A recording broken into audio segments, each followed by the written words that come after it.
Good morning, everybody, and welcome to the Thursday, October 9th, 2025 edition of the Iowa 911 Communications Council. I'm Rob Rotter, your chair. Thanks for joining us. Eric, could we get a roll call, please? Chris Jasper. Jeff Miller. Here. Backing up. Do I have an alternate for Chris Jasper? I think he was gonna ask. Collins, maybe.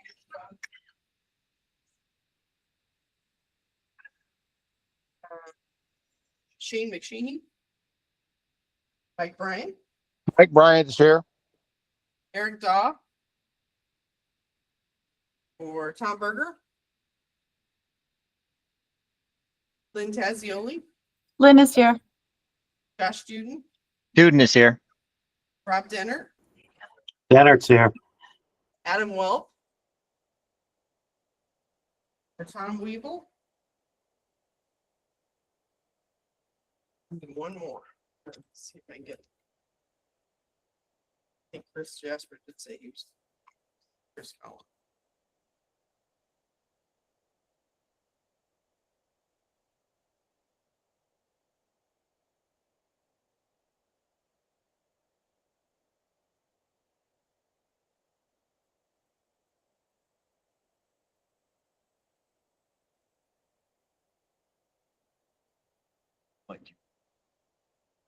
Okay.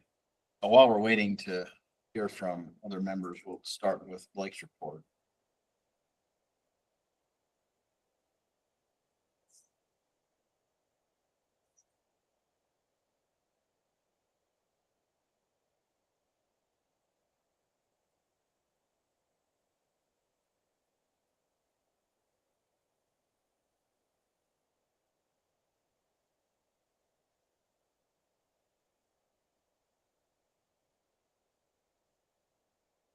All right, thank you.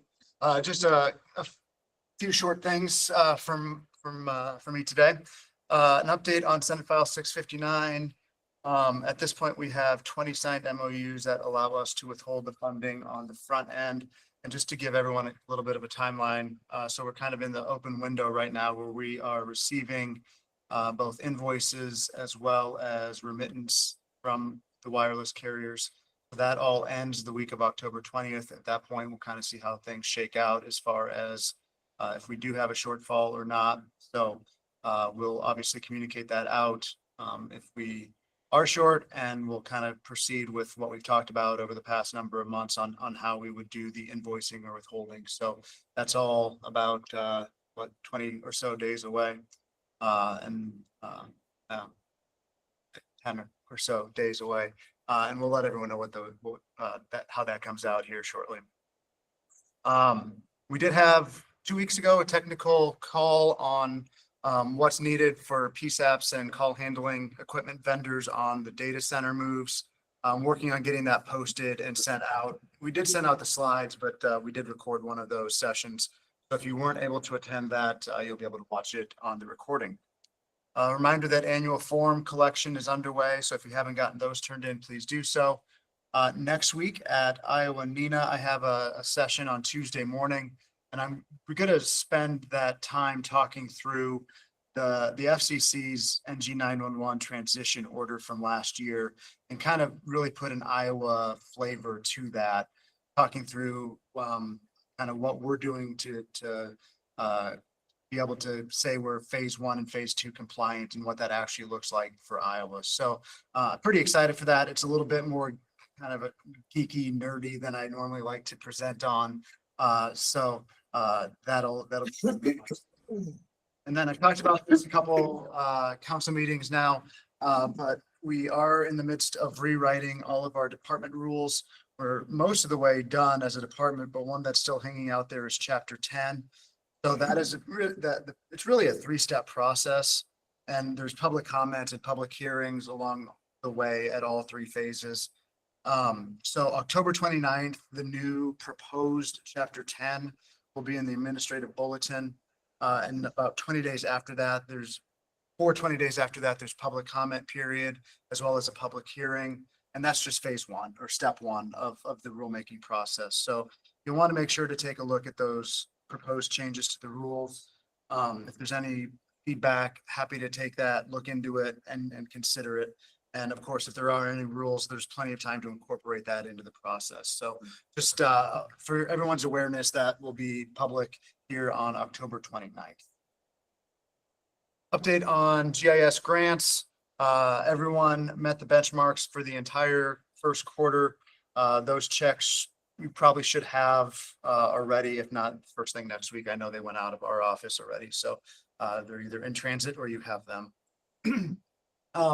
One public education, and that's actually a training application for you to review today. Hopefully we have quorum and you're able to approve it.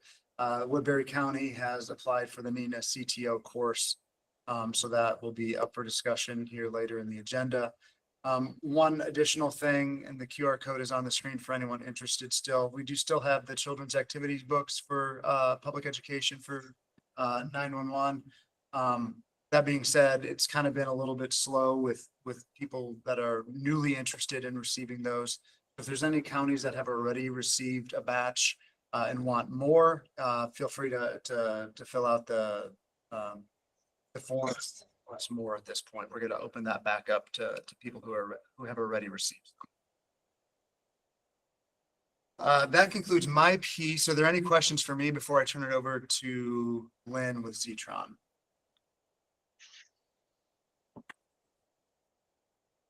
Not hearing any. Lynn, I will turn it over to you, and I'll just preface it with everyone. We do have an exciting kind of integration announcement to talk through. So if you are on shared services, you might want to listen to the next piece. Thank you, Blake. Can you hear me? Yep. Yes. So Fremont goes live on shared services on October 15th. That is not the exciting, well, it is exciting for Fremont, but that is not the exciting announcement. Zetron's really excited that we have a new interface for AI companies. And we're getting a lot of people have been reaching out to us that there's several AI companies that are able to provide services like transcription. They'll convert all the audio to text for clarity, archiving, and analysis. It'll do real-time translations. So if you get a 911 call that somebody's speaking a different language, it will do a real-time translation for you.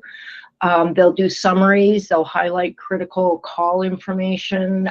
This will allow you to, get the critical information for faster responding.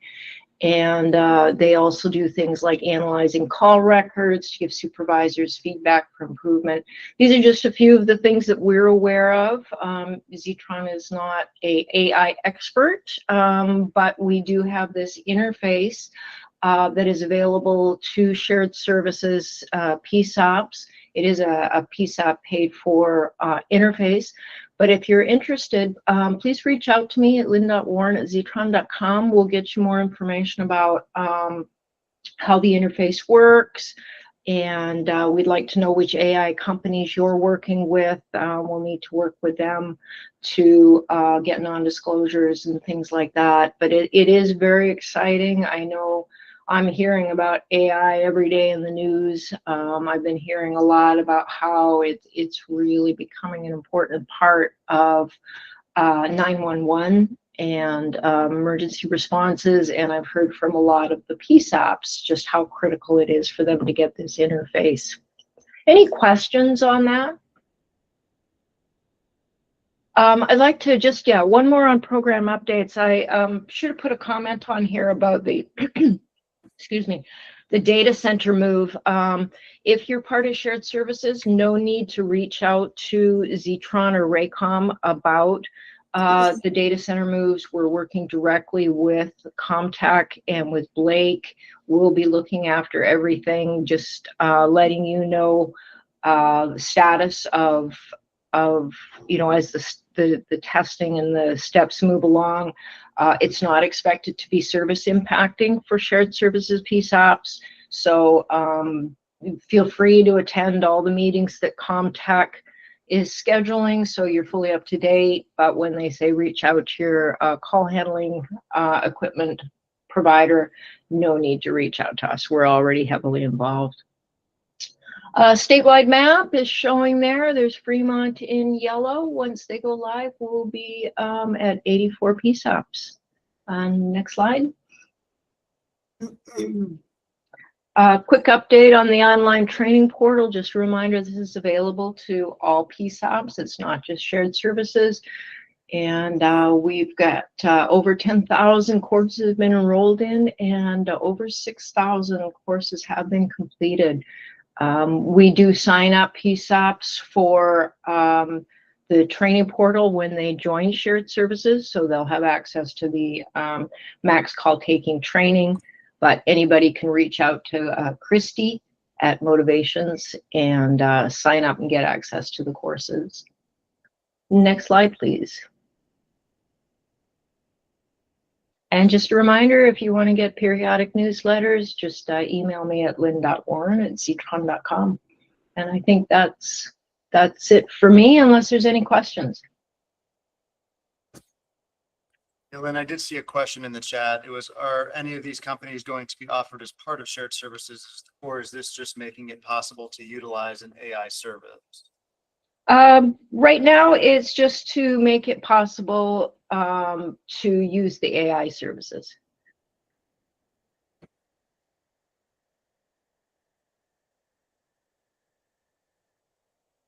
All right, thank you.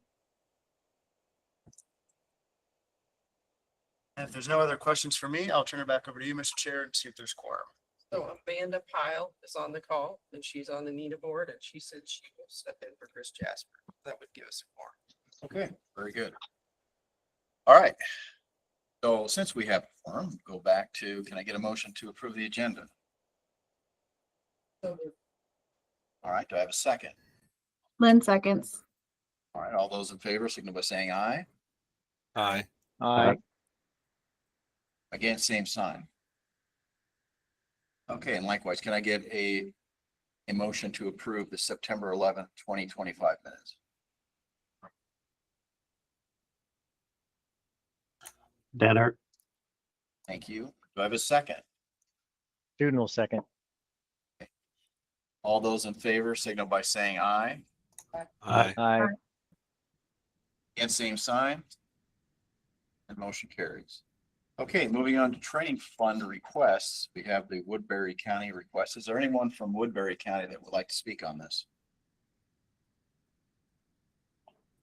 This is Travis Dickerley from Woodbury County Supervisor.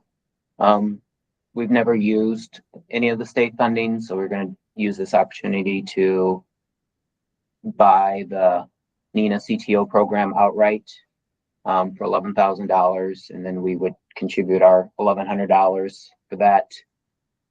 We have two ways of paying for that, through 901 funds, or also a former operator's family had left scholarship money with Western Iowa Tech, which is where our facility is at.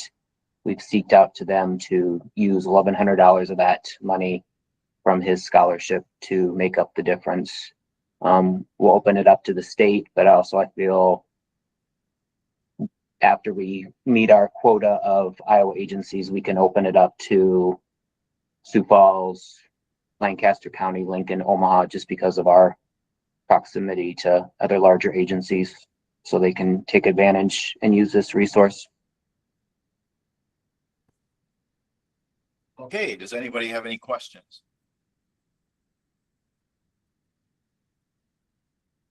Hearing none, do we have anyone wishing to make a motion? Lynn, motion to approve. Okay, thank you. Is there a second? Dennert. Is there any discussion? Okay, all those in favor signal by saying aye. Aye. Aye. Against, same sign. And motion carries. Thank you. All right, moving on. Technical advisories. Does anybody have any?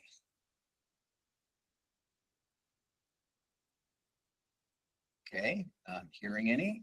Can we get an update on Iowa statewide interoperable communication systems board? Ms. Nichols.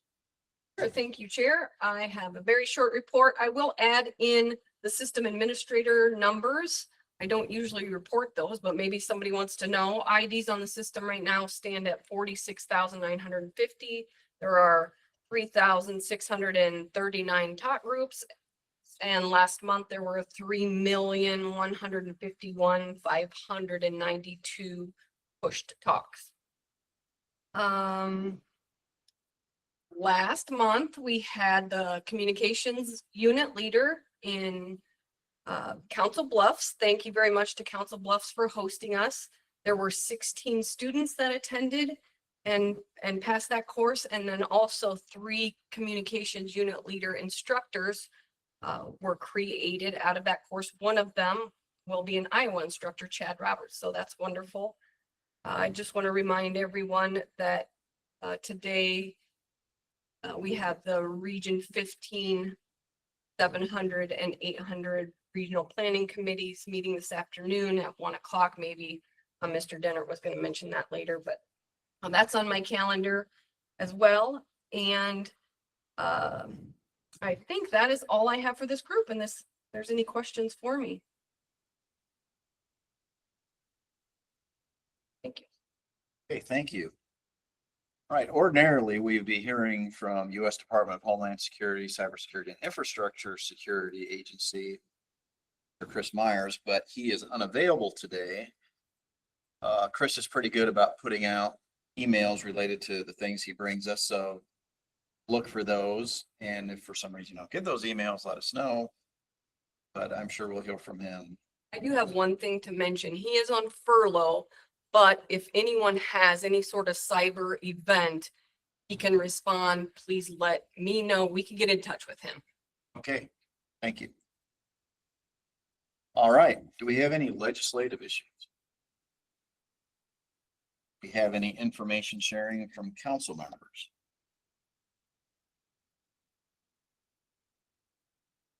Okay, I'm not hearing any. I have information, just letting everybody know a heads up, maybe a month or two ahead of the game, but I will be leaving the sheriff's office here sometime in the next month, 2 months, 3 months, whatever it might be, taking another position. So this chair will be open at some point here, and I'll give people plenty of heads up about that, but just be thinking about if anyone has any interest in sharing this council, we'll probably have to open that up for a replacement. So just a heads up on that.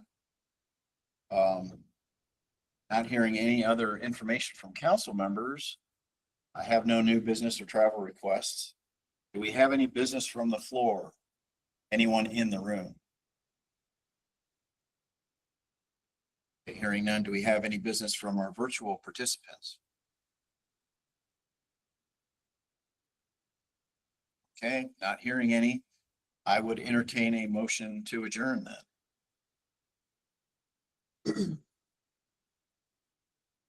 Motion. Okay, we have a motion. Do we have a second? Denner. Thank you. All those in favor, signify by saying aye. Aye. Aye. Aye. We're adjourned. Thank you, everybody.